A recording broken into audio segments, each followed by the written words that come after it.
There have been several claims from the public and members of the National Unit Platform of security operatives abducting, kidnapping and torturing Ugandans. This prompted the Uganda Human Rights Commission to inquire from National Unit Platform leadership about the missing people since 2019. Today, the Commissioner of Uganda Human Rights Commission, Crispin Kaheru, says they are working with security bodies to find the missing people. We are working very closely with state security agencies to locate these people.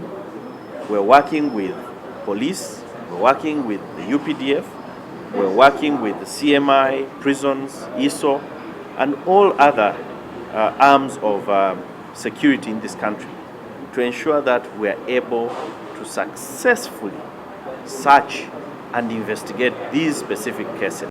He adds that the report will give details to family members and other stakeholders, although he was non-committal on specific timelines as to when this will happen. Search for these specific cases and then ultimately report back to Ugandans and most importantly, the families of these people on the whereabouts of these people. Yeah, so we have sent communications, names to them so many times. Not once have they carried out an investigation. So if they're saying that now they're just going to begin investigations, where have they been all the while?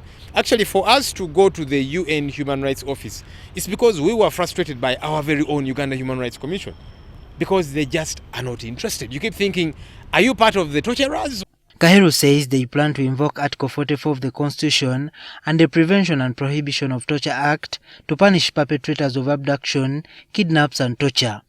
And those who are found guilty are going to pay such a heavy price. The Commission is also urging the public to always report those they know to be involved in human rights abuses as a way of clamping down on such vices. It's the first time we are sounding out a call for people who have information that would lead to successful prosecution of some of these cases to come out and report to us, and we will protect them.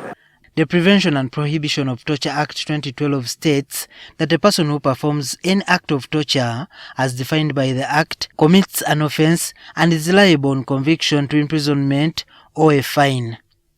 Juma Kiriya, NTV.